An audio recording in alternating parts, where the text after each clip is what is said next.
बिस्मिल्लाहिर्रहमानिर्रहीम। Allied school spear campus barrier down Lahore, class 7, subject science, week 6, chapter number 2, plants and their system. Page number 23, 24, 25, 26 की reading करेंगे हम। Transpiration क्या है? Transpiration actually in simple words ये है कि लीव से वाटर किस तरह सराउंडिंग में इंक्लूड होता है।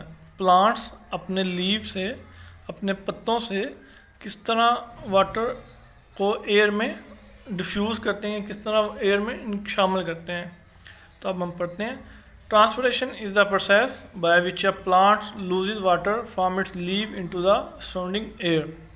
कि ट्रांसपिरेशन एक ऐसा प्रोसेस है कि जिसके थ्रू हम पत्ते अपने पत्तों से पानी एयर में शामिल होता है। The water evaporate from cell inside the leaf. जो पानी है वो पत्तों के अंदर से वेपोरेट होता है। जो पत्ते होते हैं उनकी जो अंदरूनी साफ्त होती है उससे पानी इंक्लूड होता है, वेपोरेट होता है, उन सेल्स के थ्रू वेपोरेट होता है। Water vapours then passes out the leaf mainly through the tiny holes called stomata. हर पत्ते के अंदर छोटे छोटे सुराख होते हैं। पत्ते के अंदर छोटे छोटे सुराख होते हैं, जिन सुराखों के जरिए वाटर एयर में शामिल होता है। ये सुराख लीव्स के ऊपर होते हैं, लीव्स के लोअर साइड पे होते हैं। ठीक है, तो इन लीव्स के, इन्हीं स्टोमेटा के जरिए या इन्हीं होल्स के जरिए वाटर एयर में शामिल होता है। और इन होल्स को स्टोमेटा कहते हैं। ये टाइनी होल्स होते हैं जिनके थ्रू वाटर एयर में शामिल होता है। Stomata are mainly found on the lower side of the leaf. ये लीफ की पत्ते की जो लोअर साइड होती है वहाँ पे अमूमन तौर पे ये स्टोमेटा होता है।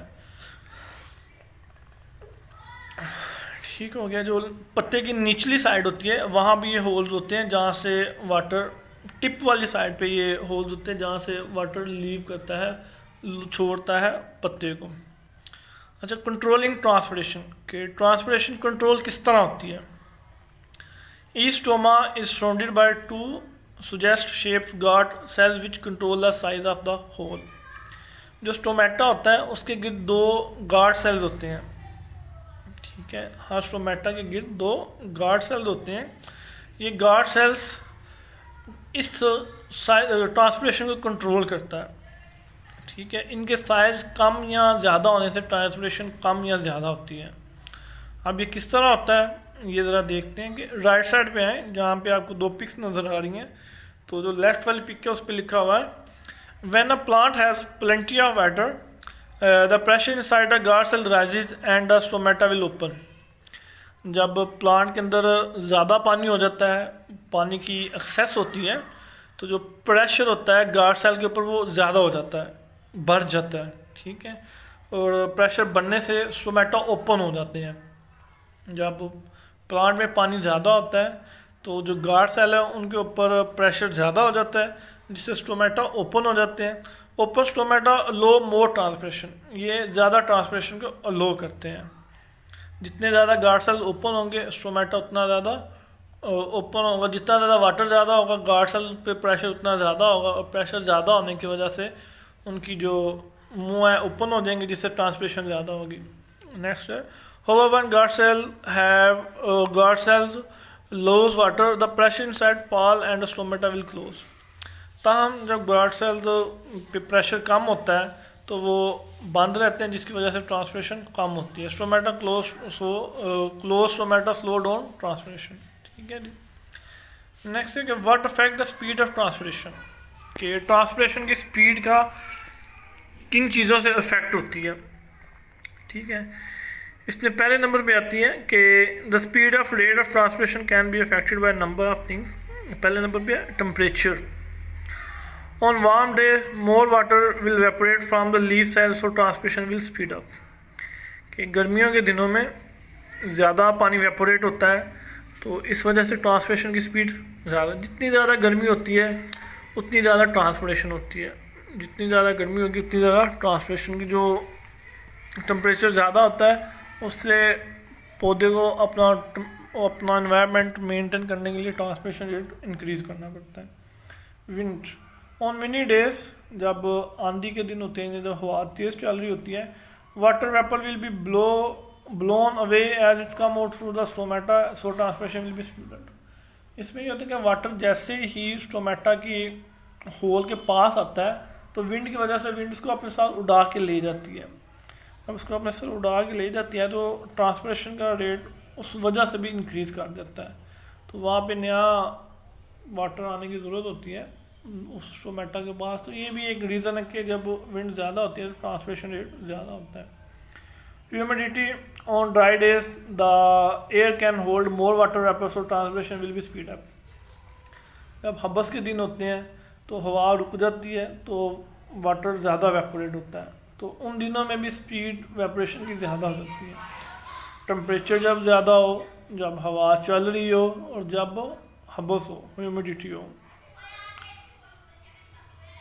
अच्छा जी, द टाइम ऑफ डे, दिन के टाइम।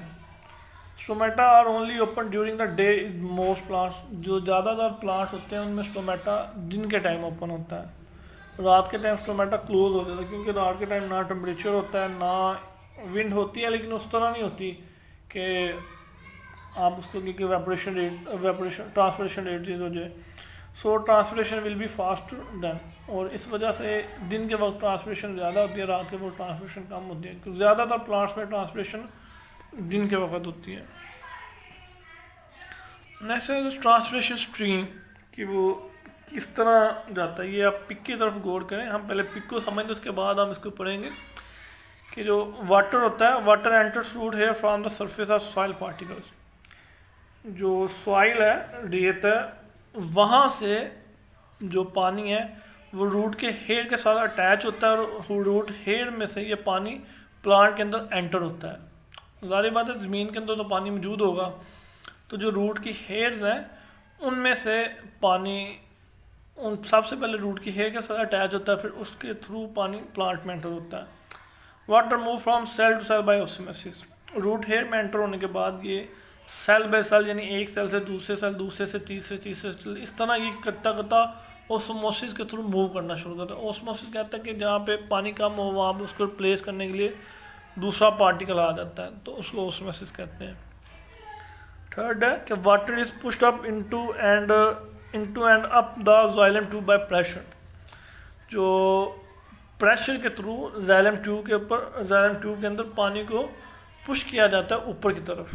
पहले इसके अंदर पुश किया जाता है, उसके बाद ऊपर पुश किया जाता है जाइलम ट्यूब में प्रेशर के through.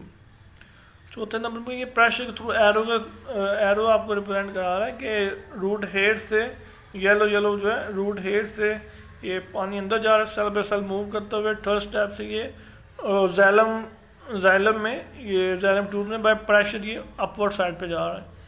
Water is pulled up the xylem tube. अब ये पहुंच गया। अब फिफ्थ पे है कि water evaporate from leave cells into air spaces, कि ये गार्ड सेल्स होते हैं स्टोमेटा की बोथ साइड्स पे, तो ये गार्ड सेल ओपन हो गए हैं, स्टोमेटा का मुंह ओपन हो गया, तो यहाँ से ये वाटर जो है ना एवपोरेट हो जाता है, एयर में शामिल हो जाता है। तो वाटर सिक्स के water vapour passes out the leave through open stomata. ठीक है, तो इसको अब सिंपल वर्ड्स में कि पहले नंबर पे वाटर रूट हेयर के साथ अटैच होता है, वहाँ से सेल बाय सेल ऑस्मोसिस के जरिए आगे फॉरवर्ड होता है, फिर जाइलम ट्यूब को प्रेशर के ज़रिए अप साइड पे मूव करती हैं, वहाँ से वो जाइलम